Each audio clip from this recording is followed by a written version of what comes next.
Добар ден, почитувани, ова е стартот на најновата Телма амбуланта. Денеска ќе зборуваме за феноменот наречен имунолошка амнезија, што се јавува по прележување ситни сипаници. Неодамна е утврдено дека вирусот на морбили може да ја уништи предходно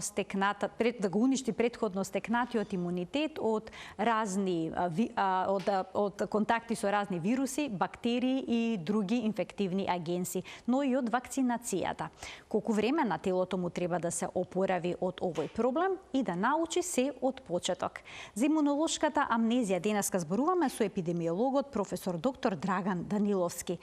Останете на Телма, бидејќи следува навистина интересно издание.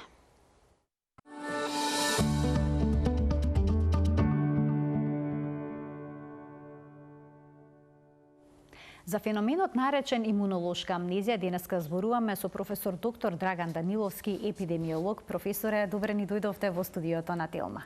Добар ден, ви благодарам на поканата. Се надевам нема да ја менуваат програмата гледачите, слушајќи не. Напротив, се работи за нешто што е исклучително ново во областа на медицината и прилично интригантно, и токму заради тоа одлучивме да обработиме оваа тема. Се почесто се зборува во научните кругови за имунолошка амнезија по прележување морбили. Што всушност заборава нашето тело откако ќе се сретне со овој вирус? Пред да одговорам директно на прашањето, ќе речам дека тој феномен дека на имунолошка амнезија емпириски бил согледан уште неколку децении наназад, уште пред да биде расветлен механизмот, имунолошкиот механизам. Што значи тоа емпириски? Тоа значи дека педиатрите и не само педиатрите забележувале децении наназад, како што реков, дека по прележување на морбили децата позачестено, поинтензивно, повеќе биле изложени на ризик да заболуваат и не само да заболуваат, туку и потешко да поминуваат, дури и со фатален исход. И тоа било едноставно познато како манир на морбилите, односно на периодот после прележување. Дури некаде, туку точно 2012 година е расветлен механизмот со една експериментална студија на макаки мајмуни од страна на тим од Холандија, каде што недвосмислено е покажано дека станува збор за вирус кој што е болест, кој што предизвикува болест на имунолошкиот систем, а не на респираторниот систем. И покрај тоа што е респираторен вирус. И покрај тоа што патот на пренос, односно местото на влегување на вирусот се клетките на алвеоларното ткиво, на белите дробови, таму тој не се врзува како што се мислело до тогаш и како што е тоа обично кај другите респираторни вируси, значи не влегува во така наречените епителни клетки, туку оди во лимфните клетки во зидот на алвеолите, на белите дробови, и од таму бидува пренесен во во клетките на лимфоцитите, во клетките на лимфоидното ткиво, лимфните јазли, слезенката, потоа тимусот, градната жлезда кај деца и така натаму. Значи, буквално го освојува, наезда прави една инвазија на имунолошките клетки. Ако треба подетално да кажам, при таквата таа инвазија доаѓа до напаѓање, онеспособување, убивање на така наречените мемориски Т клетки или Т лимфоцити, во кој што лежи, преку кој што нашиот организам ги памти сите дотогаш прележани болести и каде што се наоѓа седиштето, да речам така, на имунитетот стекнат и со вакцинации од било кои други болести. Значи, буквално се избришува меморијата комплетна наша стекната до прележувањето, до заразувањето со морбилите. Инаку нашиот организам секој контакт со микроорганизам го памти? Нашиот организам секој контакт со патоген микроорганизам, независно дали е вирус или бактерија, го памети. Тоа паметење е подолго или пократко. Антитела исто така, као сега со ковидов, или други респираторни заболувања, може антитела да траат подолго време или пократко време. Меѓутоа, битно е дека останува запаметен секој микроорганизам што ќе навлезе во организмот. Морбиливе сега, вирусот на морбилите, го ништи, буквално го збришува целиот тој имунитет, односно меморијата, и практично, откако ќе бидат завршат морбилите, организмот повторно, макотрпно, мора да ги запознава новите, тие кои што ги заборавил, некогашни предизвикувачи на заразни болести, значи повторно да прележува или повторно да се вакцинира и така натаму. Колку време му е потребно на организмот за да се опорави, се да научи од почеток? Да, околу 3 години. До 3 години, може и пократко. Тоа е отприлика истиот период во кој што бебињата од пораѓање, во кој што во први тој некој период 2-3 години во кој што они стапуваат во контакт со микроорганизмите во својата средина и го развиваат, го челичат, го јакнат, го зреат својот имунитет. Значи, отприлика истиот период, како на бебе што му треба, откако ќе се роди, да си го зајакне имунитетот. Така што, настрана тоа што морбилите се сами по себе опасна болест, затоа што 1 на 20 деца добиваат пневмонија. Исто отприлика толку добиваат воспаление на средното уво, отитис медија. 1 на 1000 добиваат енцефалит, заради што може да настане како последица попреченост интелектуална понатаму, хендикепираност, глувост или не дај Боже, нели, и смрт. Смртта некаде во неразвиените земји е некаде меѓу 3 до 5%. По развиениве не е тоа баш така случај. Така што настрана самиот вирус што носи ризици, туку ова сега е едно ново ниво на ризици, ново ниво на опасност што вирусот на морбилите го нуди, го носи, односно тоа е таа имунолошка амнезија. И во тој контекст има нешто што се вика парадокс на морбилите, мисис парадокс. Зошто? Затоа што од една страна вирусот го збришува, го брише целиот имунитет стекнат до тогаш, да не повторувам, стекнат при контакт со други причинители, но единствено останува паметењето за него самиот. И сега тоа е малку контраинтуитивно, да речам, спротивно на логиката, како тоа сега тој себе си се хендикепира со тоа што го прави организмот каде што тој паразитирал, го прави да го памети цел живот понатаму, затоа што стекнатиот имунитет против вирусот, против морбилите трае практично доживотно. Ама тоа се случува и затоа и се вика парадокс на морбилите. Значи само го памети организмот вирусот на морбили и ништо друго. Сега ова дали е компликација или се ова кај сите оние што ќе прележат морбили? Да, не е тоа компликација. Компликација е пневмонијата, компликација е енцефалитот, компликација е една извонредно тешка состојба, доснежна компликација се вика субакутен склерозирачки паненцефалит, што се во просек отприлика после 7 до 10 години, може да биде тој распон некој на време од 1 месец до 27 години. Така што тоа се компликации. Воспаление средното уво, глувост и така. Ова е нешто што е манир на вирусот. Тој така се однесува. Тоа е негово поведение. Тоа е едноставно кај секој кој што ќе предизвика инфекција, предизвикува и имунолошка амнезија. Токму ова, всушност, мора да биде, треба да биде мотив на вистина родителите да се замислат, но не само родителите, туку и матичните доктори, зашто нивната професионална мисија е да едуцираат, да го едуцираат населението, а не да го одвраќаат добар дел од нив од вакцинација против морбили. Тоа го прават. Велат подобро да почекаш да проговори, да проводи детето и така натаму, после вакцинирај го. До тогаш ризиците да се зарази детето од морбили се реални, особено затоа што болеста ја има во нашите кај нашите соседи, во Србија имаше, нели?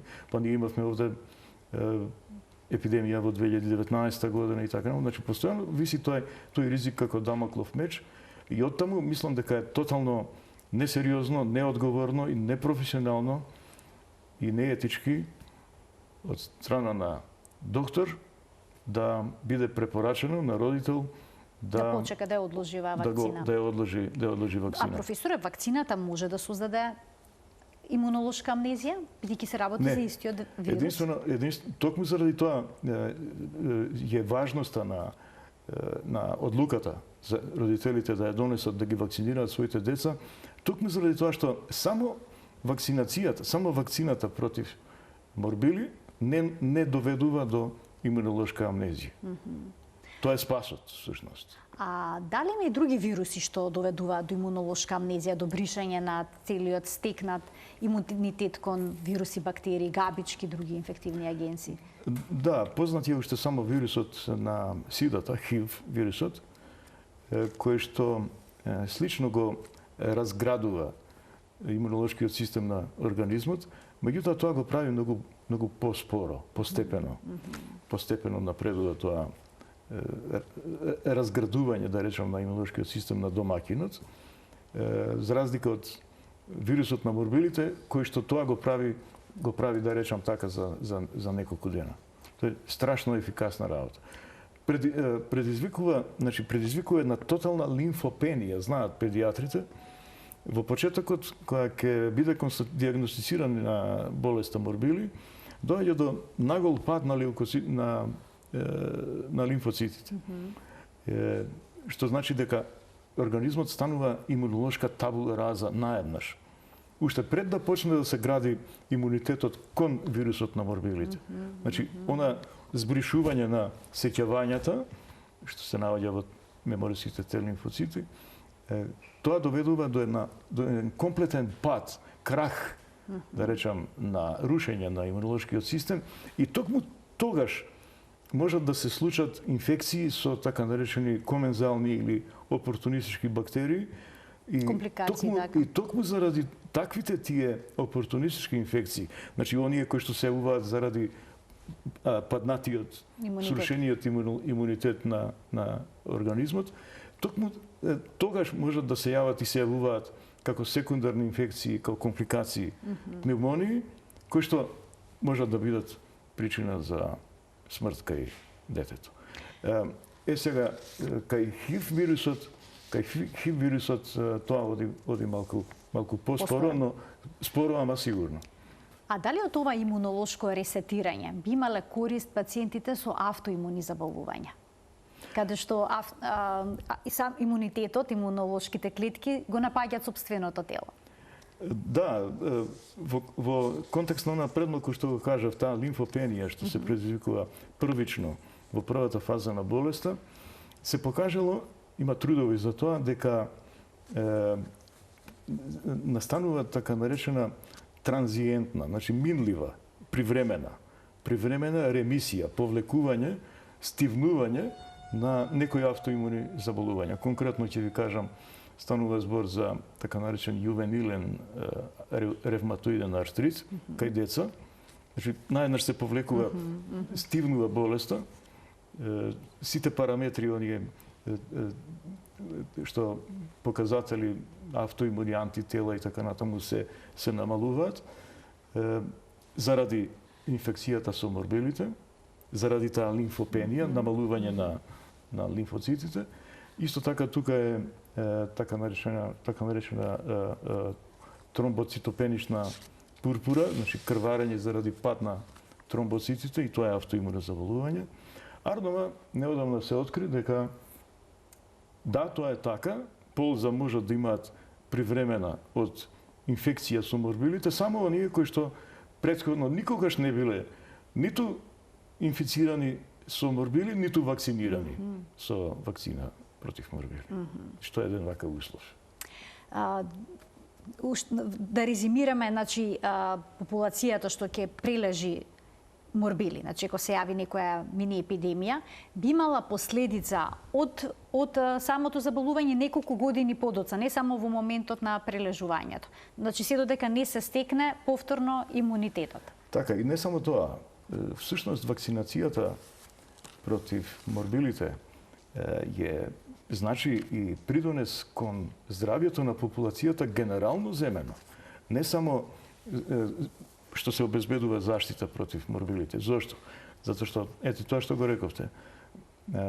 Од една страна, по прележувањето, организмот јово наново од буквата А почнува повторно да ја учи азбуката имунолошка, повторно почнува да учи да се бори да ги запознава и да се бори против надворешните, да кажам, натрапници, микроорганизми, патогени, било вируси, било бактерии, од една страна тоа. Од друга страна, запознавајќи се при тоа со нив, од нулта точка почнувајќи, од стартна позиција, се зголемува ризикот да се помине со потешка клиничка слика. Тоа автоматски значи и поголем е ризикот да се умре. Тоа од една страна, и од друга страна се зголемува ризикот од она што го спомнав, таа доцнежна компликација на тој субакутен склерозирачки паненцефалитис, значи воспаление на сите делови на мозокот, кое што најчесто завршува смртоносно и кое што се јавува со честота според некој 1 на 10.000, Арнов има една студија 1 на 600 дека може да се јави. Така што е како да ја свртите работата е далеку помалку ризично да го вакцинирате детето. Некој ќе рече, ама тоа се живи вакцини, опасни се. Океј, опасни се ако трудна жена биде вакцинирана со жива вакцина. Се препорачува, бидејќи бремените жени се ризична група за морбилите. Не би било паметно, нели, во тек на бременост да се инфицираат. Затоа е паметно оние жени што планираат да забременат, да се вакцинираат против морбили пред да забременат, не во тек на бременост. Затоа што се работи за жива вакцина. Морбилите се стар респираторен вирус. Кога се забележани првите случаи во историјата? Па се смета, така да речам, со ретроградни имунолошки генетски студии, се смета дека за прв пат од прилика некаде скокнал, преминал вирусот на морбилите од тоа е инаку РНК вирус со една спирала, еден ланец на рибонуклеинска киселина, стабилен е многу, не мутира. И заради тоа, и токму тоа е причината зашто практично доживотен е имунитетот, иако кај и ефикасна е вакцината. И ефикасна е вакцината, иако кај постари луѓе, кај многу стари луѓе, од биолошки причини опаѓа комплетно организмот, метаболизмот и имунитетот, па тогаш постои, да кажеме, индикација, ако се случи епидемија, ако има ризици за заразување, да се даде една доза, бустер доза, да наречеме, на вакцина кај постари луѓе. Тоа постари, условно речено, преку 65, ама јас тоа така не би го крстил, туку се е индивидуално. Некој на 65 е млад како некој на 40, некој на 80, исто така е биолошки млад, така што тоа е релативно, зависи колку е истрошеноста на организмот. За историјата зборувавме кога за историјата. Значи, кога првите се смета дека во добитокот прв пат како природен резервоар го има вирусот, за прв пат негде пред 2500 години се смета дека настанал тој скок, тој премин од добитокот на луѓе. Практично тоа е период кога почнуваат поголеми населби, градови да цутат во Европа. И она се поголема густина на населеност си го сторила своето, бидејќи станува вирус кој што е најзаразен вирус на планетата. Што тоа значи најзаразен? Колку лесно да се пренесува? Па се сметат дека оној така наречен репродукцијски број R0, порано го викавме индекс на контагиозност пред неколку децени, сега се вика репродукцијски број, базичен репродукцијски број се смета дека е 12 до 18 во просек. Тоа значи во просек едно заразено лице, дете или некој друг, заразува други осетливи поединци 12 до 18 во просек. Тоа апсолутно е нешто што е ненадминато. Се мислеше дека ковидот ќе го стигне, ама не успеа, за среќа не успеа во тоа. Сега како се случи овој вирус се уште да не биде искоренет, кога голем дел од лицата го прележале, сега има и вакцинација која што исто така овозможува заштита. Што велат епидемиолошките студии, зошто не е искоренет? Па исто како за големите сипаници, како за вариола вера и за морбилите, за малите сипаници, тие се големи, овие се мали, постојат планови да се елиминира, не да се ерадицира, тоа е малку можеби премногу амбициозно, но да се елиминира вирусот. И практично во Америка веќе во 2000 година е прогласено, има добиено сертификат од Светска здравствена организација дека вирусот им е елиминиран. Што значи тоа е елиминиран? Значи дека во нивната земја, во границите на нивната земја, нема во последните 3 години ниту еден случај на морбили. Ние кинисавме по тој пат, меѓутоа испадна дека се искомпрометира целата замисла, и не само кај нас, туку воопшто во светот, со појавата на така наречените антивакцинални движења. Виновник за целата таа работа е една студија од 1998 година објавена во списанието Lancet од прочуениот во наводници Ендрю Вејкфилд, кој што објавува студија тврдејќи, лажно, исконструирано, дека вакцината против морбили е врзана за појава на аутизам, и тоа претежно кај машки деца.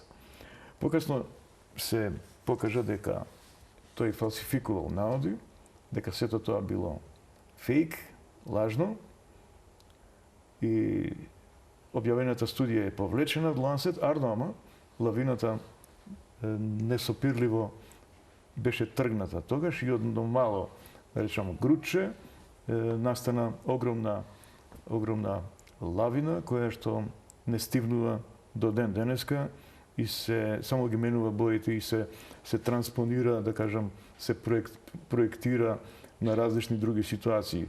Не само на вакцината против морбилите, туку сме сведоци еве и со вакцините против ковидот што се случуваше, нели? Буквално се што е вакцина се испадна од тие такви движења да биде анатемисано. Тоа е причината зашто и понатаму се одржува болеста, пред се неуспехот да се постигне колективен имунитет од прилика 95 или повеќе од 95%, толкова ниво на колективен имунитет е потребно за да се оневозможи епидемиско ширење. Ние, да речеме, имаме пред 2 години податок со прва доза негде 70% во просек во Македонија, со втора 80%, што е далеку од потребниот минимум 95%, за да се намали ризикот од епидемиско ширење. И практично ние сме цело време, како да речам, под ризик, единствен случај да влезе од некаде од страна, од Србија, да речеме, иако стивнувама, ги имаат уште морбилите, одат сега луѓе на скијање. Постојано имаме контакти. И така натаму, значи мобилни се луѓето, не сме статични. Единствен случај да дојде, ќе настане масакар. Токму заради тоа сакам да апелирам пред се доматичните доктори да ги фрлат настрана сите своји некакви резерви во однос на ова, затоа што и да не е имунолошката амнезија како нешто што навистина е значаен момент.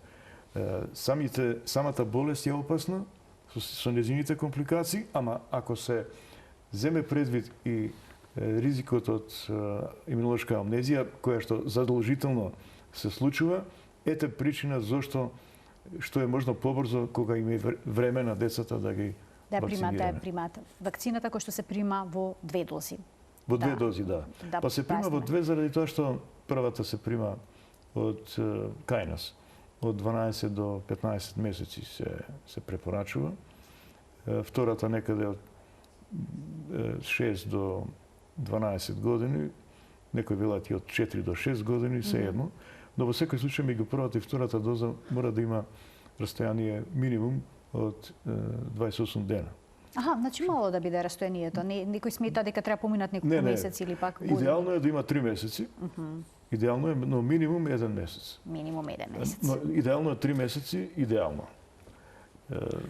Идеално би било се примат на време, да, значи, но кога е предвидено. 3 месеци е оптимално, всушност, не идеално, оптимално зашто 3 месеци се потребни за да се развие, да созре имунитетот колку што треба. А зошто се даваат 2 дози? Па се даваат заради тоа што со првата доза се покажало од X причини дека некај сите деца ќе се развие адекватно имунитетот. Сега не е тоа голем процент, некаде околу 5% од сите деца што ќе се вакцинираат негде прилика под 12 месеци не развиваат адекватно ниво на титар на антитела, значи доволна имунолошка заштита. После 12 месеци, после првата доза, некаде 1 до 3% е таа стапка на деца што не развиваат имунитет. И сега, бидејќи е навистина многу заразен вирусот, и тие 1, 3, 5% значат многу, кои што можат да се елиминираат и затоа се дава втората доза.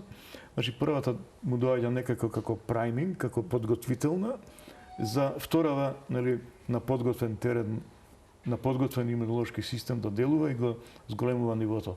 Така што првата доза дава некаде заштита околу 93%, што е малку, а веќе после втората доза се добива доживотна заштита од 97%.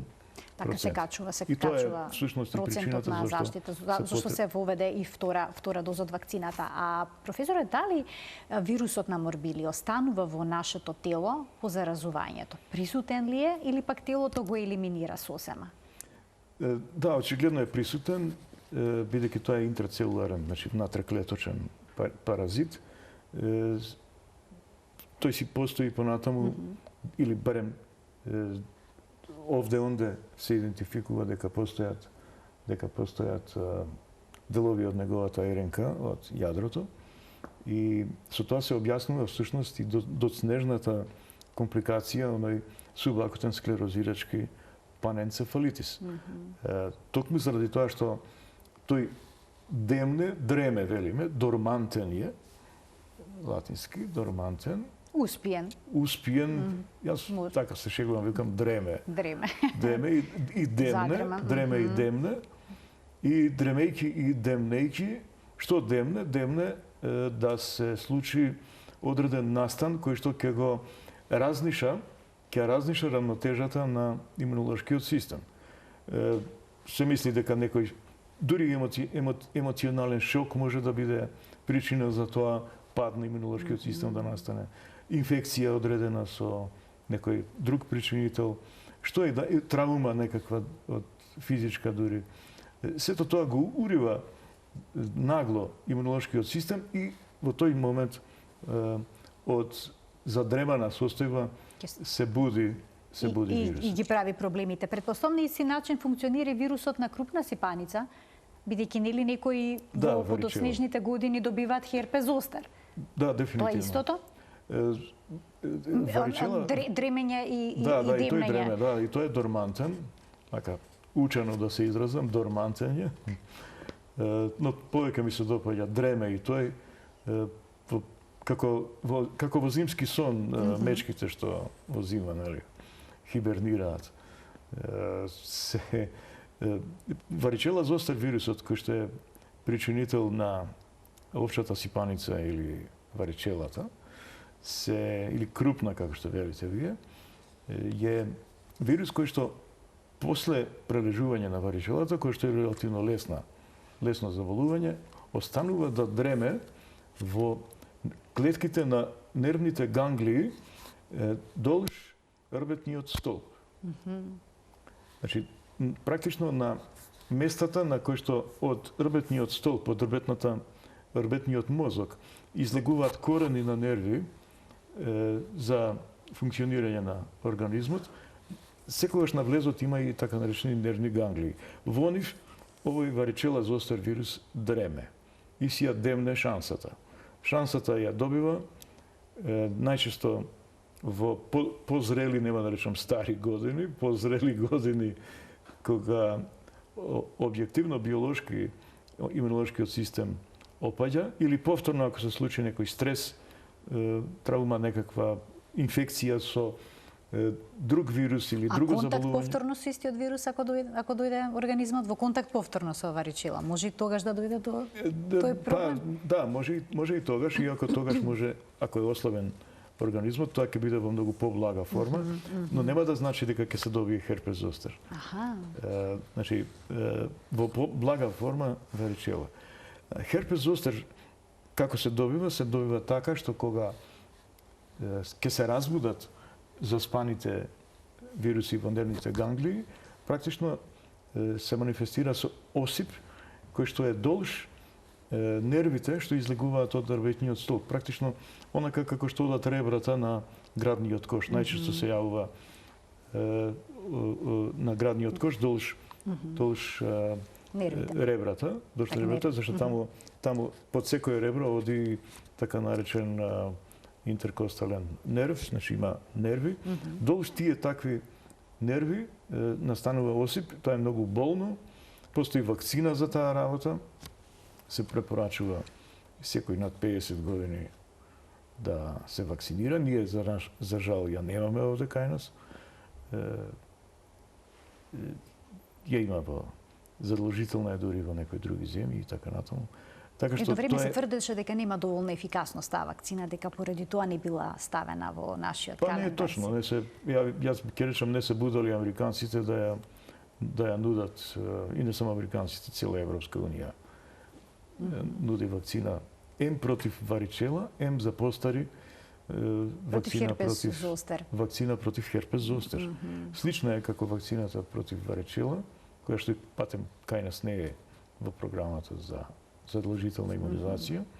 Значи, ова е друга вакцина со малку поинаков состав, исто тоа само малку поинако, да речам така.